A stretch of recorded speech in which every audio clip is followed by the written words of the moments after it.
이 자리에 오신 여러분들을 사랑하고 축복합니다.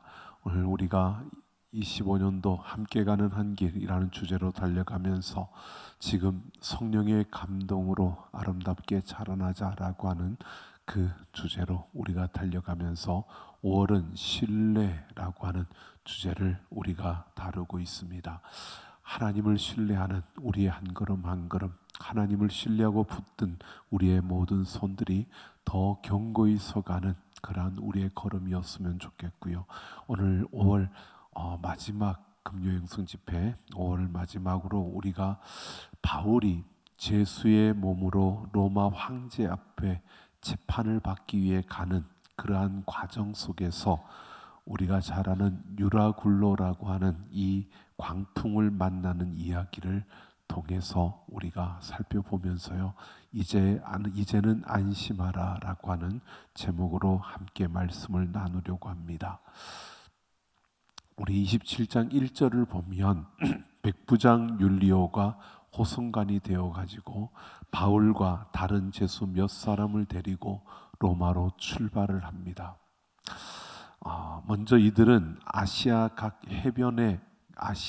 해변 각처를 이렇게 거쳐서 가는 그러한 아드라무테노라는 곳으로 가는 배를 탔습니다. 이 배는 깊은 곳으로 가지 못하고 해안 연안으로 이렇게 그래서 자주 쉬면서 가는 이러한 배였고, 오래 가지 못하는 그러한 배였을 뿐만 아니라 아드라무테노라고 하는 이곳은 로마로 가는 방향과는 조금 다른 곳이었습니다. 이것은 그 배를 탔다는 것은 결국 중간에 한번 갈아탄 배를 한번 갈아타게 된다는 것을 보여주고 있고요. 이러한 여정으로 바울이 이제 다른 제수들과 함께 제수 중 한 사람으로 이렇게 로마로 가는 모습입니다. 그런데 그게 놀랍게 쓰여진 것이요, 그 배에 데살로니가 사람 아리스다고가 함께 했다라고 합니다. 그러니까 이 아리스다고는 바울의 동역자였습니다. 아주 신실한 동역자라고 말할 수 있을 정도로 그는 바울이 에베소에 있을 때 함께 했고, 에베소에서 그 사람들이 폭동을 일으키면서 바울의 일행을 찾을 때 바울을 찾지 못하고 바울의 일행이었던 이 아리스도고가 그들에게 잡혀서 곤욕을 치르는 이러한 일이 있었고요. 바울이 옥에 갇히면 이 아리스도고도 같이 함께 갇혔고, 바울이 복음을 전하는 그곳에 함께 했고, 그는 바울처럼 자신의 목숨을 걸고 그렇게 복음을 전했던 자였습니다.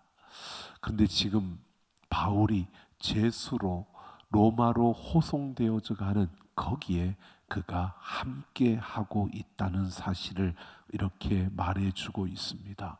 이렇게 바울의 곁에는 항상 바울과 함께하는 그러한 동역자들이 있었고, 자신들의 이름과 자신들의 어떠한 것이 드러나지 않아도 언제나 바울 곁에서 바울과 함께했던 이 협력자들이 있었기 때문에 바울은 이 위대한 사역을 감당할 수 있었던 것을 분명히 보여주고 있습니다. 자, 이렇게 떠나가는 가운데 6절을 보면 조그마한 배를 타고 가던 이들이 무라라고 하는 항에서 알렉산드리아라고 하는 배로 갈아탑니다.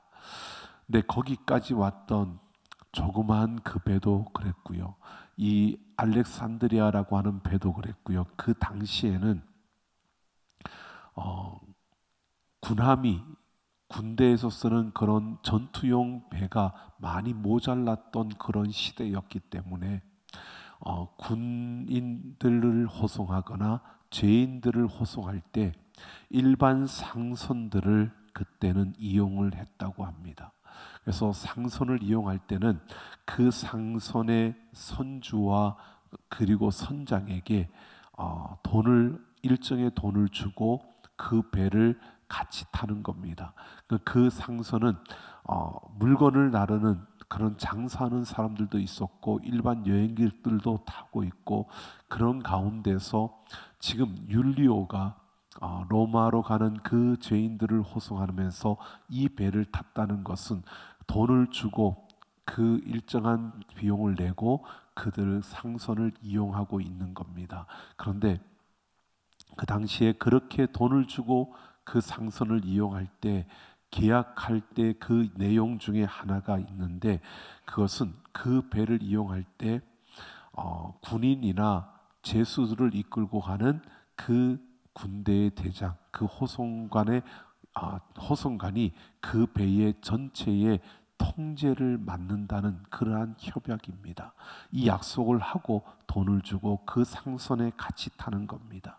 그러니까 군인들이 이동을 할 때나 제수가 이동을 할 때 거기에 민간인이 같이 타고 있다 할지라도 선장과 선주가 그 배의 모든 것을 통제하는 것이 아니라 그 배의 통제는 그 제수들을 이끌고 하는 율리오라고 하는 이 장군이 통제를 하게 되는 이러한 것이 그 당시에 그 배를 빌릴 때 돈을 주고 빌리면서 그들에게 협약하는 그러한 내용이었다고 합니다.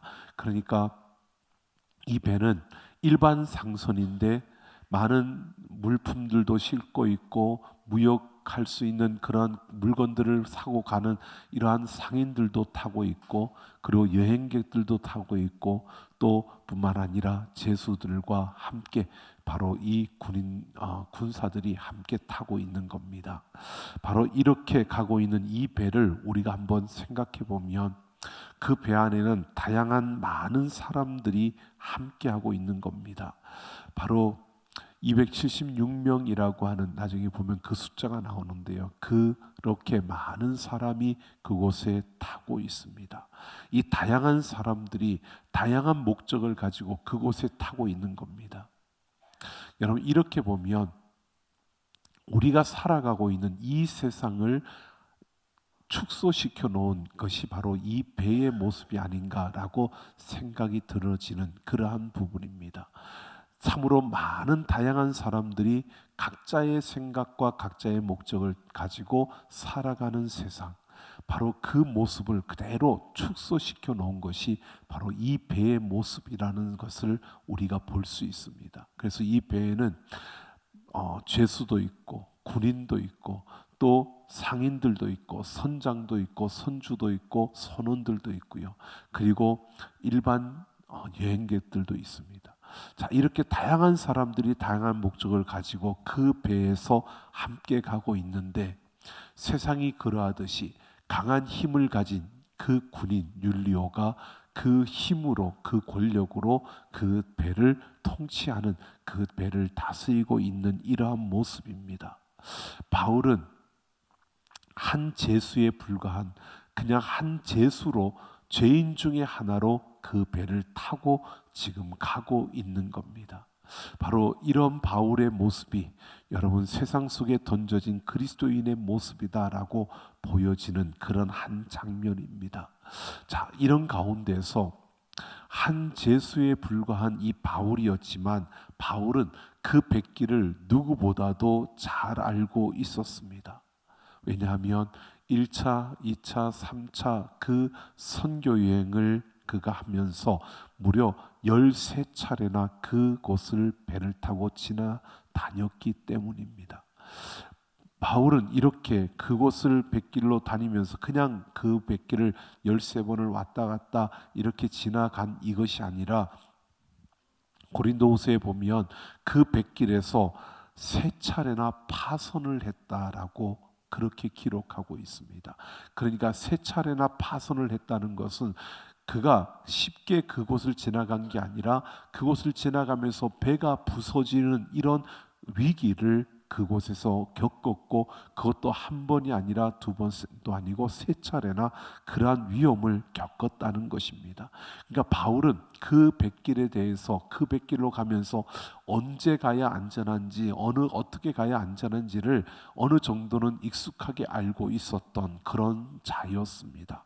그런데 9절을 보면 금식하는 절기가 이미 지났으므로 항해하기가 위태하다라고 이렇게 말하고 있습니다. 지금 이들이 가을에 출발했고 또 곧 겨울이 다가오고 있다는 겁니다. 이 말은 곧 겨울이 다가오고 있기 때문에 항해하기가 어렵다라고 바울이 그곳을 지나다니면서 위험도 겪어봤고 위기를 겪어본 바울이 이야기를 하는 겁니다. 그렇게 이야기를 하지만 그러나 그 배에서 바울은 누구라고요? 제수 중에 한 명이었습니다. 여러분 생각해 보십시오. 제수가 말하는 것을 들을까요? 안 들을까요? 제수가 하는 그 말을 사람들이 귀 기울여 듣지 않는 겁니다.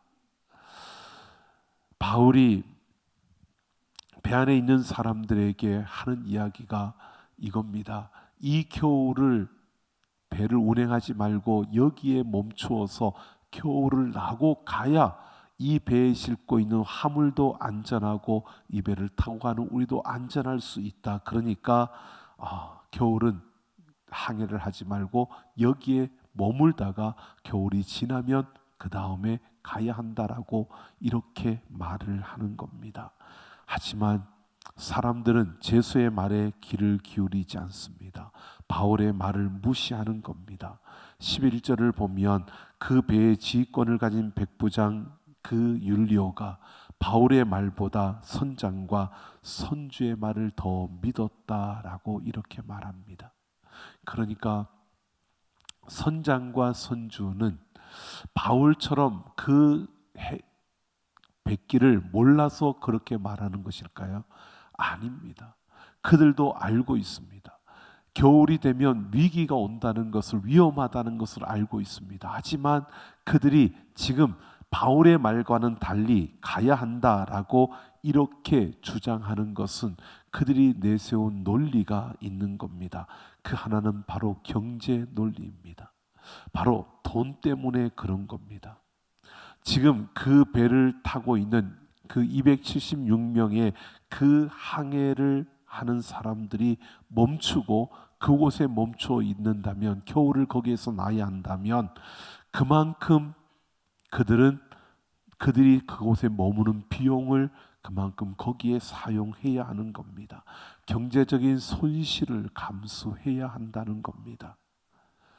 그래서 가야 한다는 겁니다. 가지 못하고 머물게 되면 그만큼 돈을 많이 써야 되니까 이거는 경제적으로 봤을 때 그는 효율성이 떨어진다는 겁니다. 그만큼 경제 논리가 그들에게 앞서 있는 것이고 그것이 그들이 붙들고 있는 논리였습니다. 그런데 그것이 선장과 선주의 그러한 그 경제 논리가 사람들에게는 그게 더 받아들이기 좋게 또 듣기 쉽게 들어온 겁니다. 왜? 자기들이 손해를 봐야 되는 거니까. 그러니까 어떻게 됩니까? 여론이 형성되어지는 겁니다. 그래, 맞아.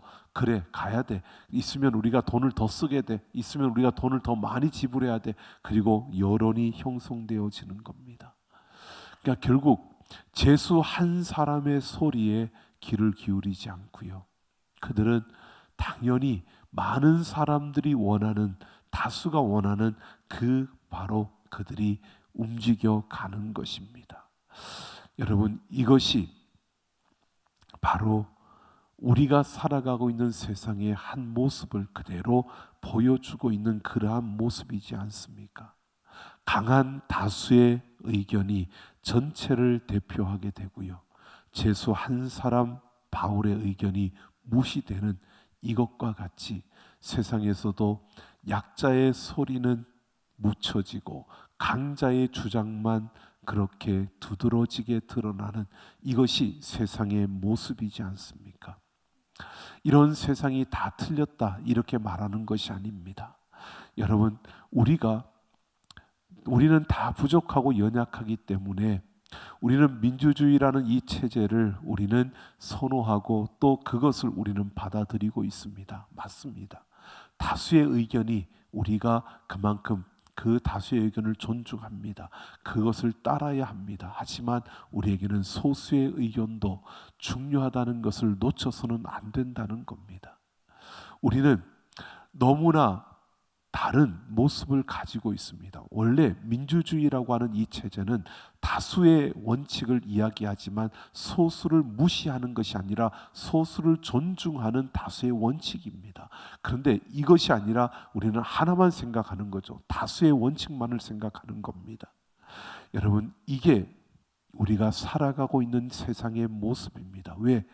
경제 논리와 여론의 그 논리에 모두가 움직여지고 있는 그러한 세상의 모습과 같은 이 배의 모습이 우리에게 이러한 모습을 그려주고 있습니다. 그런데 여러분, 우리는 다수를 우리가 따르지만 소수를 존중해야 하고 소수를 우리는 귀하게 여길 수 있어야 하는 이러한 모습이 우리에게는 있어야 합니다. 그래서 우리는 이러한 것입니다. 여러분, 대세를 따르는 것이 아니라 우리는 대의가 더 중요하다는 것을 놓치지 말아야 하는 겁니다. 아무리 다수가 그것을 원하더라도 다수가 올바른 길이라고 할 수는 없는 겁니다. 그래서 우리는 바르고 옳은 길을 찾아가야 되는 것이지 다수를 따라가는 것은 아니라는 겁니다.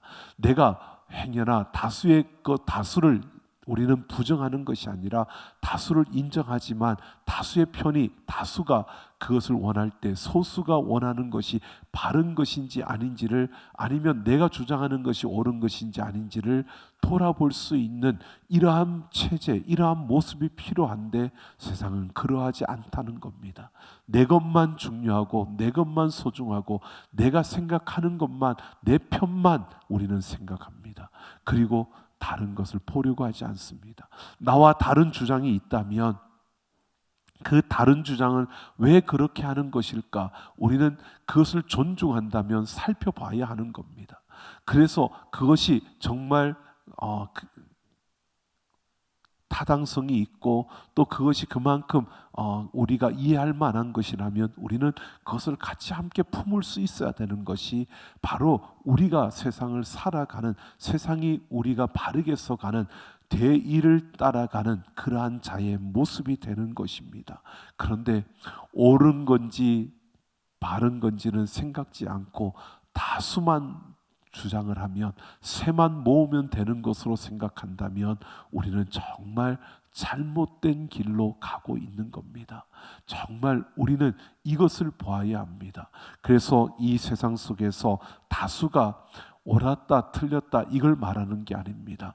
다수든 소수든 우리는 옳은 길, 바른 길을 찾을 수 있는, 그래서 서로가 서로에게 다르다고 틀렸다라고 하는 게 아니라 다른 가운데 왜 무엇이 다른 것인지를 서로가 보면서 서로를 존중할 수 있는 이러한 모습이 갖춰져야 하는데, 이러한 성숙함은 갖춰지지 않고 계속 네 편 내 편 새만 따지는 이러한 모습이라면 결국 우리는 그 무지함과 그 완악함으로 인하여서 계속해서 분쟁과 다툼만 일어나는 이러한 모습이 되고 만다는 것입니다. 바로 이러한 가운데 오늘 보십시오. 보면 이렇게 바울을 무시하고 이들은 출발합니다. 다수가 그 쇠가 되어서 그들은 그냥 다수의 의견에 따라 가는 겁니다. 13절을 보면 남풍이 순하게 불었다라고 합니다. 이렇게 가는데 게다가 남풍까지 순하게 불어줘서 그들이 가고자 하는 대로 바람도 도와주는 듯, 사람들은 뭐라고 하겠습니까? 그 바울이 한 말을 생각한 사람들은 그렇게 할 겁니다. 저 한 사람 그냥 엉뚱한 말 한 거 어때?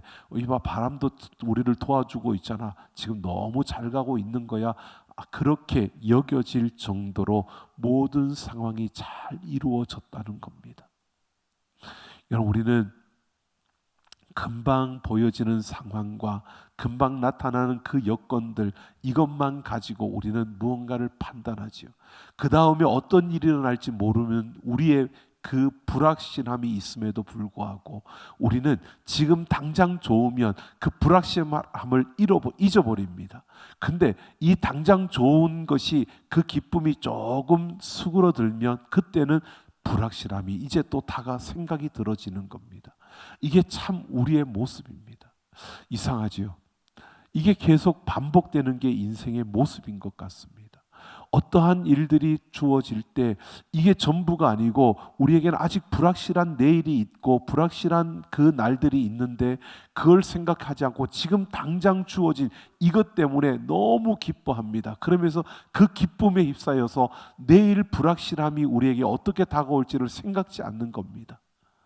그래서 세상은 일확천금을 누리고 뭔가 대박이 나면 그게 인생의 완전 인생 대박 난 것으로 생각합니다. 정말 인생 대박 난 걸까요? 여러분, 아니요. 그 한순간입니다. 그 순간이 지나고 나서 또 어려움이 찾아오면 또 못 살겠다고, 아이고 죽겠다고 또 그러고 그냥 땅바닥에 주저앉아서 바닥치고 있을 것이 뻔하게 보이는 모습입니다. 이게 사람들이 살아가고 있는 이 세상의 모습입니다.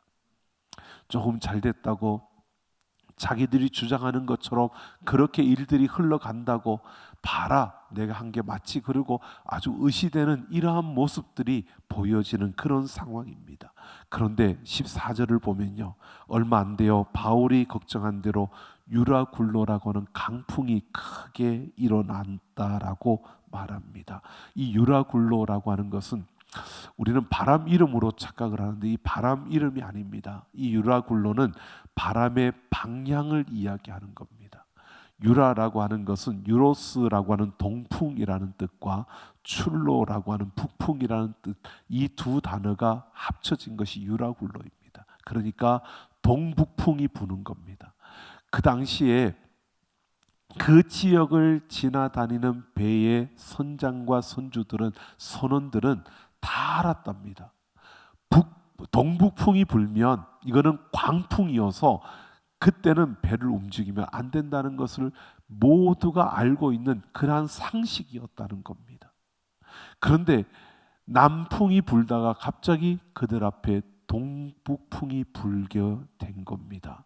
이것은 무서운 그러한 토네도와 같은 그런 쓰나미를 몰고 오는 그러한 거대한 그러한 광풍이었다라고 이렇게 말하고 있습니다. 이 거센폭풍은 정신을 못 차릴 정도로 그들을 만들어 버렸습니다. 여러분 보십시오. 이들이 이 광풍에 휩싸이니까 이제는 자기들이 그렇게 중요하게 여겼던 그 짐들, 그 물건들을 바다에 던집니다. 그리고 그 배의 기구들까지도 던집니다. 그 배가 운행하는 데 있어서 필요한 것들을 그 기구들까지 다 바다에 던지는 겁니다. 왜? 정신없는 그 가운데 살고 싶다는 거죠. 어떻게 보면 배의 기본적인 수단인데 그 기본적인 것까지도 다 포기하고 내던지는 겁니다. 목숨이 왔다 갔다 하는 그 순간에 내 목숨만은 살리고 싶은 그 간절함에 다른 모든 것들은 필요 없고 생명만 살리면 된다라고 생각하고 그냥 다 버리는 겁니다. 오늘 20절을 보면요, 여러 날 동안 해도 별도 보이지 아니했다라고 합니다. 이것은 며칠이 지나갔는지 모르지만 해도 달도 보이지 않았다는 것은요, 해도 달도 보이지 않았다는 것은 캄캄함 가운데 앞뒤 좌우 방향을 구분할 수 없는 겁니다. 그러니까 지금 배가 어디로 가고 있는지도 모르겠고 배가 어디에 있는지도 모르겠고 모든 것들이 지금 불확실하고 불명확한 이런 가운데 서 있는 그들의 모습입니다. 방향을 다 잃어버린 겁니다. 이렇게 저렇게 밀려가는데 어디로 밀려가는지도 모르는 이런 상황입니다. 자, 그러면서 뭐라고 하느냐면 구원의 여망마저 없어졌다라고 합니다. 이제는 그래도 살려고 발버둥 쳤는데 이제는 살 소망마저 없어졌다는 겁니다. 이제는 사는 것까지도 포기하고 그냥 어쩔 수 없다, 이렇게 죽어야 되나 보다라고 생각하고 그 여망마저 그냥 다 내려놓고 있는 이러한 상태를 말하고 있는 겁니다. 자신들의 운명의 끈을 다 놓았다는 것입니다. 이제는 죽는 것밖에 남지 않았다라고 생각한 그때입니다. 그때 오늘 21절을 보면 한 죄수로서 무시를 당했던 바울이요 슬그머니 일어납니다. 그리고 그들에게 이렇게 말합니다. 내 말을 듣고 그레데에서 떠나지 아니하였더라면 이렇게 손해 보지는 않았을 것이다 라고 합니다. 지나간 이야기를 왜 하나라고 싶은 그러한 모습입니다. 그런데 그러면서 14일째 아무것도 먹지 못한 그 상태에서 죽기를 바라고 생명의 끈을 놓고 있는 그들을 향해서 뭐라고 하느냐면 안심하라 라고 합니다. 아무도 생명에는 손상이 없고 오직 배만 손상을 입게 될 것이다 라고 하는 겁니다. 여러분, 바울이 하는 말을 무시했던 사람들, 바울이 하는 말에 귀를 기울이지 않았던 사람들, 바울이 하는 말을 그냥 우스갯소리로, 말도 안 되는 소리로 치부했던 사람들, 그들이요 생명의 끈을 놓고 있다가 당신들이 내 말을 들었으면 이렇게까지는 안 됐을 것이다 라고 하면서 이제는 안심하라, 생명에는 손상이 없을 것이다 라고 하는 이 말에 그들이 귀를 기울이기 시작합니다. 무시하고 듣지 않으려고 했던 그 바울의 말을 그들이 들으려고 귀를 기울이는 겁니다. 바울이 귀를 기울이는 그들에게 이렇게 말합니다. 하나님의 사자가 자신에게 나타나서 두려워 말라, 내가 가이사 앞에 서야겠고 너와 함께 항해하는 자를 다 내게 주셨다라고 말씀하셨다는 겁니다. 여러분, 지금 바울은요 그들 앞에 이렇게 말하고 있는 겁니다. 하나님이 나에게 약속하셨다는 겁니다. 하나님이 약속하신 메시지가 나에게 왔다는 겁니다. 하나님이 약속하신 그 메시지가 나에게 주어졌고, 그 메시지가, 그 약속의 말씀이 뭐냐? 내가 가이사 앞에, 황제 앞에 서야 될 것이고 이 배에 있는 모든 사람들의 생명을 나와 같이 함께 해주겠다고 그렇게 약속하셨다는 것입니다. 여러분, 지금 모두가 생명의 끈을 놓고 있는 그 가운데 바울은 하나님이 약속하신 그 말씀, 그 메시지를 붙들고 여러분 그들 앞에서 이렇게 말하고 있는 겁니다. 하나님의 부르심과 하나님의 약속의 말씀을 붙들고 그 약속의 말씀을 그들에게 전하고 있는 겁니다. 그러면서 내게 말씀하신 대로 되리라, 나는 믿는다라고 합니다. 내게 말씀하신 대로 그대로 될 것이라고 나는 믿는다는 겁니다. 여러분, 이 말은 나는 그 하나님의 약속의 말씀을 붙들었다는 겁니다. 하나님의 약속의 말씀이 내게 주어졌고 나를 붙들었고 나 또한 그 하나님의 약속을 붙들었다는 겁니다.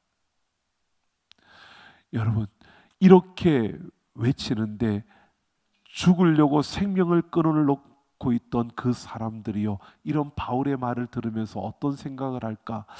여러분, 많은 생각들이 들 것입니다. 그런데 보십시오. 30절을 보면 사공들이 배 옆에 달려있던 조그만 구명정을 타고 도망하려는 것을 보고요, 바울이 그 백부장과 군인들에게 이 사람들이 배에 있지 아니하면 너희가 구원을 얻지 못한다라고 외칩니다. 그러자 그 백부장이 군사들을 시켜가지고 도망을 가지 못하도록 그 배에 있던 구명정을 다 끊어버려서 버립니다. 여러분, 바울의 말을 듣지 않고 선장과 선주의 말을 듣고 지휘하던 백부장이요, 지금 바울의 말을 듣고 있는 겁니다. 바울의 말을 듣고 움직이는 겁니다. 지금 바울이 그들 앞에 내가 믿는 하나님이 나에게 약속하셨고 그 약속의 말씀을 나는 믿는다라고 외치고 난 다음에 바울이 한 말을 여러분 율리오가 그대로 따라서 듣고 있는 겁니다. 바울의 말을 듣지 않았던 그가 바뀌어서 바울의 말에 순종하고 있다는 겁니다. 바울의 말을 무시했던 그가 이제 바울의 말을 듣고 있는 이 모습을 보여주고 있는 겁니다. 여러분, 이 배의 주도권은 율리오가 쥐고 있는데 그 율리오가 바울의 말을 듣고 있는 겁니다. 바울의 말을 따르고 있는 겁니다. 이것은 이미 그 배의 모든 주도권이 바울에게로 넘어왔다는 겁니다. 여러분, 이 말은요, 세상에서 힘을 가진 자가 세상을 움직여가는 것 같지만 아니요, 이 세상을 움직여가는 분은 하나님이신 줄로 믿습니다.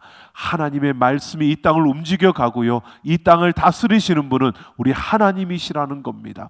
그 하나님이신 그 약속의 말씀을 붙들고선 그 바울의 말이 그 배에서 그 율리오가 따를 수밖에 없는 말씀이 되었다는 것은요, 결국 하나님이 그 배를 다스리고 있다는 것이고, 결국 하나님은 하나님의 약속을 붙들고 선 이 바울을 통해서 그 배를 다스리고 있는 겁니다. 여러분, 이 세상도 마찬가지입니다. 여러분, 힘 있는 사람들이 세상을 움직여가는 것 같죠. 세상의 주도권은 돈이 많고 세상의 권력이 가진 그러한 자들이 세상의 주도권을 가지고 있는 것처럼 여러분 보여집니다. 아닙니다. 하나님의 약속, 그 약속의 말씀을 붙든 자들을 통해 하나님이 다스리는 것입니다. 우리는 이것을 우리가 믿고, 우리는 다른 어떤 것이 아니라 이 바울처럼요, 바울이 어떻게, 그들이 바울이 말할 때 그 말을 무시했다고 바울이 위축되거나 주눅들거나, 또는 바울이 그래 나는 죄수인데 그리고 자기 스스로를 비관하거나 이런 모습은 아니었습니다. 내 말을 무시한다고 해서, 내 말을 듣지 않는다고 해서 바울이 그들에게 다른 어떤 것을 하지 않았습니다. 그냥 순응했습니다. 가지 말자고 했는데 가는데 그냥 바울은 그 배에 타고 가는 겁니다.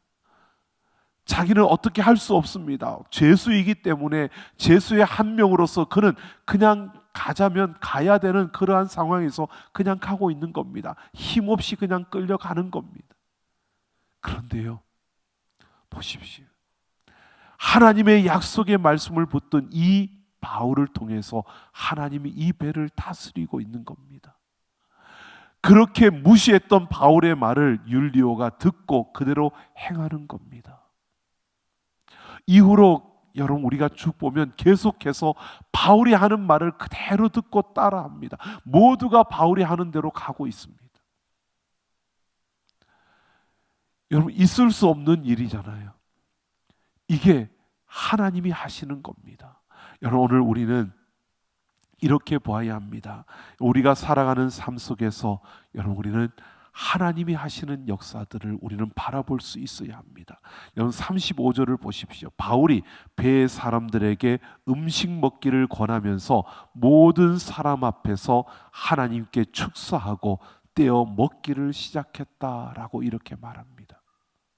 여러분, 이 장면은 우리가 그냥 볼 게 아니고요, 보시면 하나님께 축사하고 떼어 나누어 먹는 겁니다. 뭘까요? 성찬입니다. 여러분, 그 배 276명의 그 사람들과 함께 바울이요, 지금 떡을 가지고, 음식을 가지고 하나님께 축사하고 하나님 앞에 축복하고 감사하며, 그리고 그것을 떼어서 나누어 주고 있는 겁니다.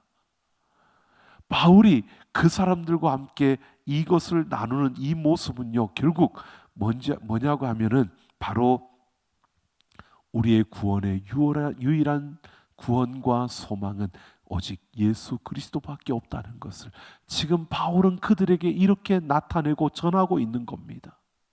여러분, 바울은 내가 이런 사람이야 라고 하는 것이 아니었습니다.